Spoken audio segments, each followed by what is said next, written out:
Hello and welcome to my presentation on Beethoven as student and teacher. I've structured the presentation in several parts. For the first 15 minutes or so, I'd like to talk to you about Beethoven's early experiences as a student, and then move into principally student accounts by Carl Czerny, Ferdinand Ries, and Ignaz Moscheles, and conclude with a few general observations about Beethoven's teaching. So let's turn to Beethoven in his early years and as a student.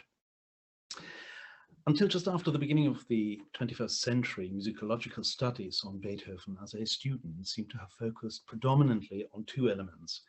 The first is the likely influence of Beethoven's father, himself a professional musician, who clearly had a major impact on his son's development. The second component was concerned with Christian Gottlob Neefe's teaching of the young Beethoven, for which very sadly only few surviving sources remain. The significance of young Beethoven's parental home tended to focus on his father's occupation as a professional singer and, given the practices of the time, private music tutor.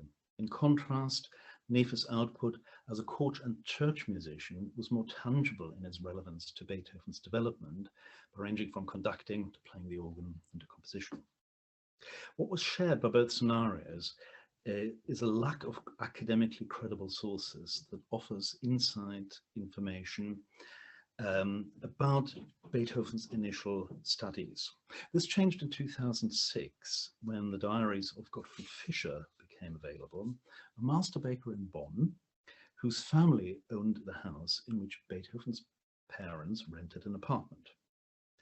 Fischer compiled the diaries between 1837 and 1857 and drew heavily on the observations written down by his older sister Cecilia, who was 18 years his senior, and would thus have been in a position to document some of the musical activities that went on in the Beethoven family home in the 1770s and early 1780s. Cecilia Fischer documented the initial musical activities by the young Beethoven, and I quote, "As his father introduced him to the clavier, he, Ludwig, had to stand on a small bench and play." End of quote.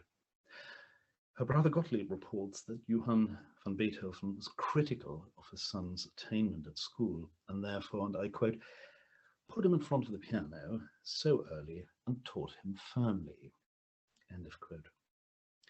What appears to undermine the credibility of these diary entries in the eyes of some Beethoven scholars are two aspects that make the diaries equally fascinating and relevant: the author's non-musical background and the seemingly indiscriminate narrative that moves between quite trivial day-to-day events, general comments, and every now and then musical observations.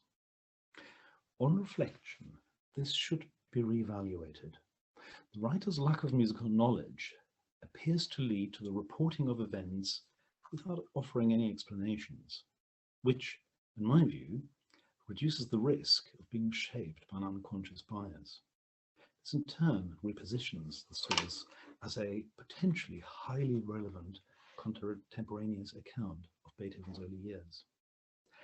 Fischer's recollections are written in an openly anecdotal style, in which the use of past tense is compensated by a sense of situational immediacy, in which educationally significant information is left to the reader to interpret.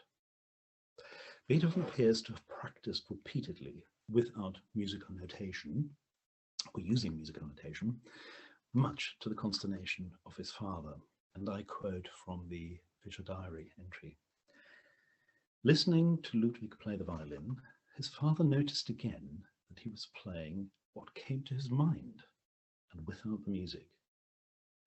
He then went in saying, 'Are you not listening at all to what I'm saying?' Continuing to play, Ludwig asks his father whether it isn't nice. His father replies, 'But what only comes from your head is something for which you are not ready yet. Work hard on the clavier and the violin and use notation, which is more appropriate. When you have mastered that, you can, and will need you to work, use your head, but do not do it now because you're not ready. Although the notion of messing around at an instrument isn't in itself an unusual activity, Beethoven's question to his father whether or not what he was experimenting with isn't nice is potentially significant. It suggests searching for sounds or effects that are subjected to a process of evaluation and decision-making, which is clearly an ingredient of a musically active mind. It seems, therefore, that the value of Fischer's observations lies not in any conclusions that are drawn by their author. Instead, Fischer offers key pieces of information about Beethoven's early musical experiences, which can be cross-referenced with both Beethoven's subsequent compositions and his teaching.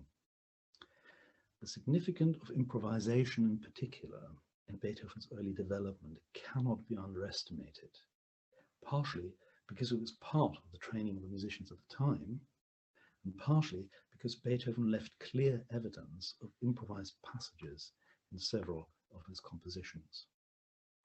It seems that articulating oneself musically soon became a way of life for the young Ludwig, whatever the circumstances. And I quote from the diaries. When visitors called on Johann van Beethoven, Ludwig also came into the room and moved around the clavier, putting his right hand on the keyboard. His father said, "What are you tinkering with now? Go away, or I'll give you a clip around the ears." Fischer's diaries evidence that Beethoven's progress at the keyboard was such that Ludwig felt about music and the clavier that he had played what masters played, as Fischer puts it, which, quote, gave him the courage and put him in the mood to play the organ and take lessons, end of quote. This too appeared to be going really well. And I quote again, as Ludwig van Beethoven became more adventurous on the organ, he enjoyed playing on a larger organ in Bonn in a monastery. Fischer describes the gradual process that led Beethoven's father handing over the teaching of his son to other musicians. And I quote, Johann van Beethoven taught his son Ludwig well in his teaching of music at the clavier. When in the end he could play accurately what was placed in front of him, his father could not take him any further, end of quote. Two observations seem pertinent here, that the teaching of music centered around the keyboard instrument, increasingly so, and that the criterion for not being able to teach Ludwig anymore was the latter's ability to sight read accurately whatever was put in front of him.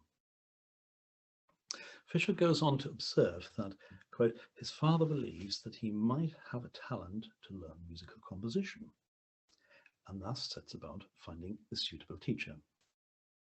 What followed now was a period of diverse musical influences on the young Beethoven, in which the teaching of two musicians, Tobias Friedrich Pfeiffer and Christian Gottlob Neefe, can be traced.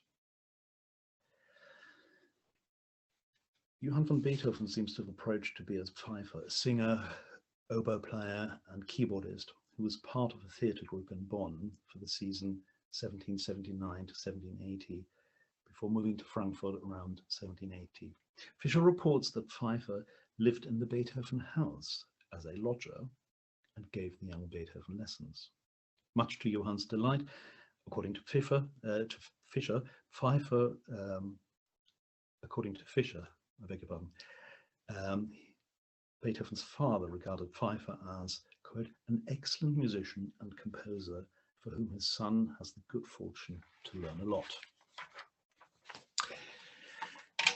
It remains unclear when exactly Beethoven first came into contact with Christian Gottlob Neefe, but church records indicate that Beethoven helped Neefe in church services by 1782 as an assistant organist, and that his role had formalized by 1784 when he became a salaried employee church. Neefe's autobiographical notes of 1789 look back on this collaboration, and Neefe writes, I quote, I am now playing the organ in turn with the young Beethoven, who possesses an excellent talent." End of quote. It's worth considering where Neefe as a musician came from himself. His musical development and teaching was heavily influenced by the works of Johann Adam Hiller and the compositional and literary output of C.P.E. Bach. Neefe openly acknowledged the importance of the latter in his foreword to his own 12 keyboard sonatas dating from 1773, which he dedicates to Bach. And Neefe writes, and I quote, "And by dedicating the sonatas to you, I am doing so to convince you publicly of my gratitude for the enlightenment and pleasure, both of which I have received from your theoretical and practical works." End of quote. What Neefe's comments document is that his own musical development, to a considerable extent, was the result of self-study, of scores and treatises of a number of composers, including Bach. This is relevant to Beethoven's development because C.P.E. Bach's treatise was not only in Beethoven's own library, he recommended it for purchase to Carl Czerny's father ahead of the young Czerny commencing lessons with him. There is another, though admittedly more speculative, point of interest. Neefe's dedicating of his keyboard sonatas to C.P.E. Bach referenced the importance of Bach's book in Neefe's own development, particularly his own development through self-study. It is perfectly possible, if not likely, that a tutor of Neefe, with the track record of self-teaching, would also expect his own students to work at least partially independently. And it is this that offers an insight into Beethoven's learning in his formative years. The view expressed by scholars recently that Neefe's influence on Beethoven's development must have been limited due to potentially infrequent lessons or a focus on composition only is therefore questionable given the way in which musicians in the late 18th century acquired skills. Although impossible to prove conclusively, such a position would explain what Beethoven's letter to Neefe dated 1793, and it was possibly far more than a courteous acknowledgement of his foremost teacher's input. And Beethoven writes, and I quote, "I thank you for your advice, which you gave me frequently in the progressing of my divine art. If I ever become a great man, you will have a part in this." End of quote. The details of Beethoven's early musical training continue to pose many unresolved questions. On the one hand, there is clarity about who some of Beethoven's initial instrumental, compositional, and musicianship tutors were, and several of them taught him more than one instrument or discipline. On the other hand, timelines are hard to establish with absolute certainty, except for key events that are documented through public performances, the relocation of tutors, or the dates of publications of several of Beethoven's compositions. The most elusive aspects of his early musical experiences are the teaching materials and any other musical resources used, and information about the curriculum of study, quite possibly with the exception of C.P.E. Bach's book, which had an impact on Beethoven's teacher Neefe, at least by 1773. To assume, therefore, that it was part of Beethoven's lessons with Neefe is at least probable.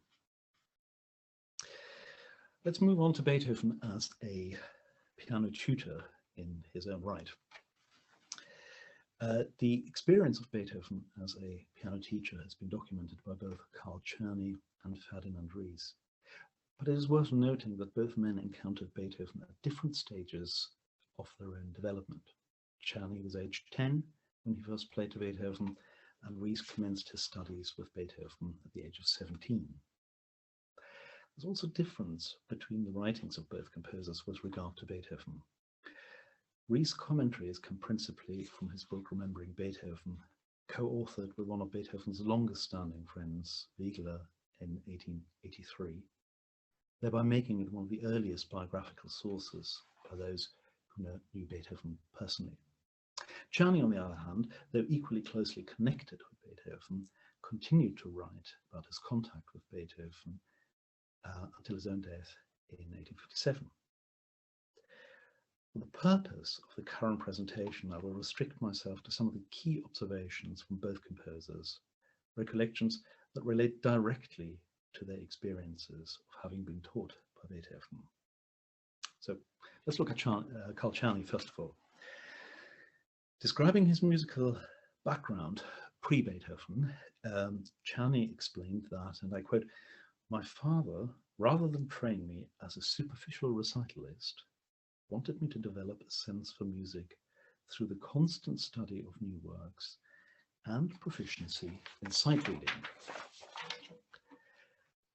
In his memoirs, Czerny recalled first playing to Beethoven. Quote, "Because I was reluctant to start with one of his own compositions, I played Mozart's big C major concerto, which starts with chords. Beethoven soon took note, came closer to my stool, and played with his left hand the orchestral melodies in those sections where I only had accompanying passages. He was pleased, which encouraged me to play the recently published Sonata Pathétique, and finally perform Adelaide, which my father sang with his rather good tenor voice. When I'd finished, Beethoven turned to my father and said, 'The boy has talent. I will teach him myself and accept him as my pupil. Send him to me several times a week. Above all, get him Emanuel Bach's teaching book on the true art of playing keyboard instruments, which he needs to bring with him next time.'" End of quote. Two aspects quite significant in Czerny's description. Firstly, Beethoven's habit of playing alongside his students, which has also been reported on a number of occasions by Ries.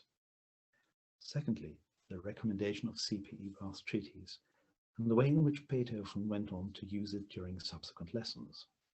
It should be remembered that the standard of Czerny's playing was as such that he performed Mozart's big C major concerto, as he called it, presumably K503, within 12 months prior to meeting Beethoven, and that he'd learned by his own admission much of the then known and available piano music by Bach and Clementi. The content of Beethoven's lessons might have come as a bit of a surprise. And I quote Czerny,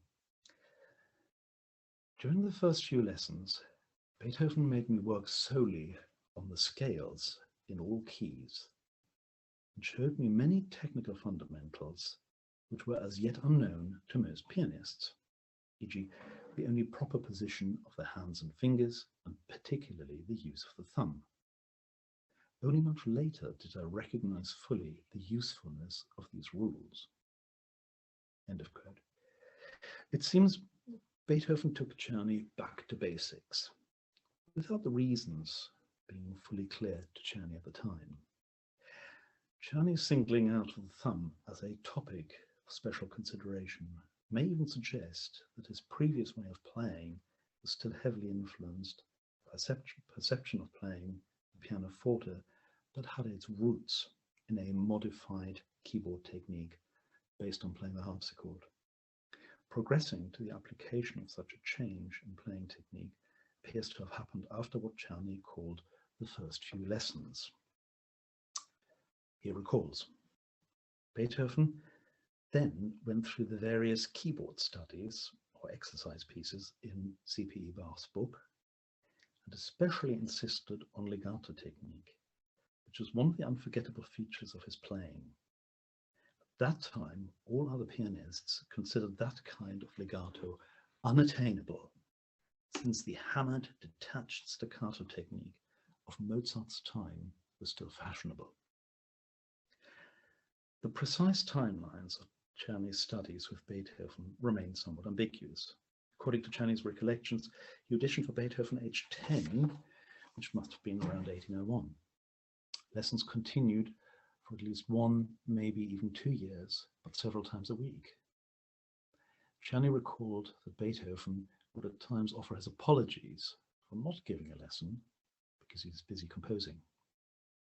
Czerny noted that this led to, quote, a longer break after a while, and I was again left to my own devices, end of quote.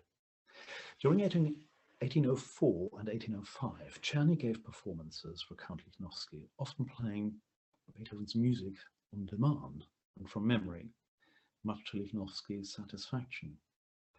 Beethoven was present at one such event, and according to Czerny, whom he had not seen for 2 years, and I quote, was cross with my father for having interrupted the lessons, but was seemingly pleased with my progress. Czerny also reported that he was pleased with the sight reading when giving him the Waldstein Sonata to play. Who wouldn't have been? So let's move to Ferdinand Ries. Ries studied piano with Beethoven from 1801 until 1805, and again from 1808 to 1809, whilst working as a copyist for Beethoven, at least at the very beginning of that second stay in Vienna. What makes his accounts of his studies with Beethoven so significant is that, at least partially, they overlapped with Czerny's, and thus allow posterity not only a partial comparison, but arguably a more fruitful juxtaposition of both students' recollections. From a pianist's point of view, Ries's recollections may well be the only substantial, detailed account of Beethoven's piano teaching that, to date, has stood the test of time and its generations of researchers. Ries's memory of one lesson in particular seems to have enabled him to extract some of Beethoven's priorities in his piano teaching. Above all, the striving for expressiveness must have been something that Beethoven was most insistent about. Ries writes, and I quote, "When Beethoven gave me lessons, I must say that contrary to his nature, he was extraordinarily patient. I could attribute this and his almost unfailingly amicable behavior towards me, mainly to his love and affection for my father. Thus he sometimes made me repeat something 10 times or even more often. In the variations in F major, opus 34, I had to repeat the last adagio variations entirely 17 times. Still, he was not satisfied with the expression in the little cadenza, even though I thought I played it just as well as he did. I received nearly 2 full hours of instructions that day." From that situation, Ries deduces what sounds like a hierarchy of relevance in which expression is clearly positioned above accuracy in performance. Ries writes, "If I made a mistake somewhere in a passage, or struck wrong notes, or missed intervals," which he often wanted strongly emphasized, he, Beethoven, rarely said anything. However, if I lacked expression in crescendos or in the character of a piece, he became angry because he maintained that the first was an accident, while the latter resulted from inadequate knowledge, feeling, or attention. The first happened quite frequently to him, Beethoven, too, when he played in public. Beethoven's imagination, and what seems almost like the need to work through ideas immediately, is also captured by Ries in the following situation. I quote, "One day we were talking about themes for fugues after the lesson was over. I sat at the piano and he sat down beside me. I played the theme from the first fugue from Ground's Death of Jesus. He, Beethoven, began to imitate it with his left hand, then added a voice with his right hand, and continued on without the slightest interruption for a good half an hour. I still cannot understand how he managed to remain in such an uncomfortable position for so long. His own enthusiasm rendered him insensible to external conditions," Ries concludes. Praise for Beethoven as an improviser is not restricted to just Ries's observations. But what Ries managed to capture so eloquently are the different situations in which Beethoven improvised, as part of his lessons, amongst friends and colleagues, and in public. In fact, these references to Beethoven as an improviser raise valid questions about the interlinking and cross-fertilization between improvisation and composition in Beethoven's works. What is clear, though, is that Beethoven never actually taught improvisation in his lessons, as far as we know, other than by demonstration. Most of Ries's recollections appear to be written from the perspective of an admiring, yet not entirely uncritical participant, who describes Beethoven, the teacher, as an absorbed and absorbing artist, whose all-round musicianship is alive in his lessons, just as much as it was in composition and performance. Let me turn to the diaries of Ignaz Moscheles and describe a situation that I've decided to label as Beethoven's masterclass. Moscheles' autobiographical notes contain a description of his youthful attempts to play repertoire that was evidently beyond his skills at the time, and this involved Beethoven's music. Moscheles writes this: "Although but 7 years old, I actually ventured upon Beethoven's Sonata Pathétique. Imagine, if you can, how I played it. Imagine also the Beethoven fever to which I fell victim in those days, a fever which goaded me on to mangle the other great works of the immortal author." Many years later, after Moscheles clearly had sorted out his piano technique, we find him in Vienna. 1814 seems to have been the year when Moscheles finally met Beethoven. On the 11th of April, he attended a matinee performance where he heard, and I quote, "a new trio by Beethoven. It was no less than the trio in B-flat. Beethoven himself played the pianoforte part. In how many compositions do we find the little word new wrongly placed, but never in Beethoven's works? Least of all in his compositions, which are full of originality. His playing, apart from the spirit prevailing in it, satisfies me less, for it lacks clearness and precision. Still, I observed several traces of the grand style of playing, which I had long since recognized in his compositions." End of quote. The same year, 1814, the music publisher Arturia decided to issue a piano reduction of Beethoven's opera and suggested to Beethoven that Moscheles, some of whose music was already published by Arturia, should produce the arrangement. Moscheles' wife Charlotte recalls the events surrounding the commission, again from Moscheles' diary entries. And I quote, "At this period he, Moscheles, came into closer connection with Beethoven. The proposals made to me," Moscheles writes, "to arrange the great masterpiece Fidelio for the piano. What could be more delightful? We now come across constant short notices in the diary. For instance, he tells how he has taken 2 numbers at any one time to Beethoven. Then again 2 others. Next come occasional notes such as he, Beethoven, altered little, or he altered nothing, or he simplified such and such a passage, or he strengthened it."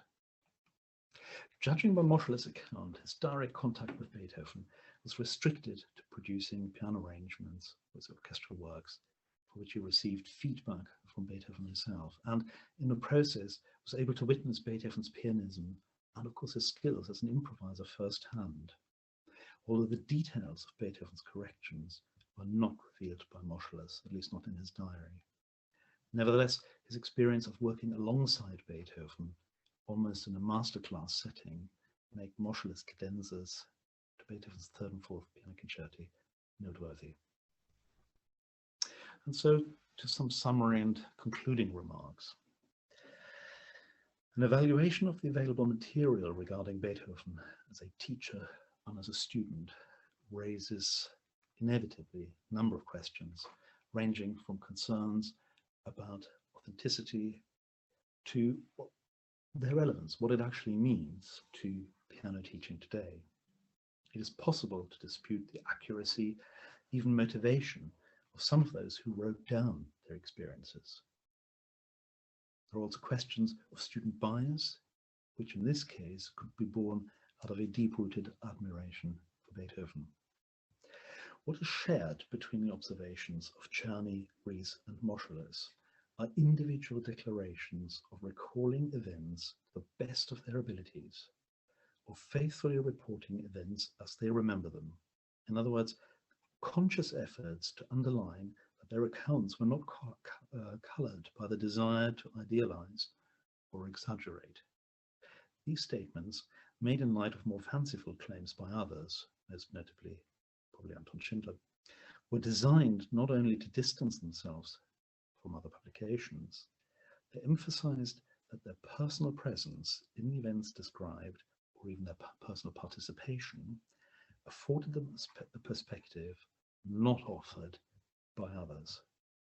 All three writers are clear about the extent and limits of their contact with Beethoven, often giving dates, even if some of them are not entirely accurate, but contextualized many of the observations offered. Czerny mentions Ries as a fellow student. Ries refers to Czerny, and Moscheles corresponds and collaborates with Ries on Beethoven projects. In other words, there is as much of a possibility of all three having influenced one another in their accounts as there is for researchers to triangulate information. With the help of some of Beethoven's letters and additional information from other musicians of the time, it is possible to assemble a narrative of Beethoven as a teacher. The final word about priorities and the overall aim in piano teaching should therefore go to Beethoven himself. In a letter to Carl Czerny about teaching Beethoven's nephew, also called Carl, Beethoven sets out a hierarchy of musical relevance in piano teaching that he himself appears to have adopted. And I quote,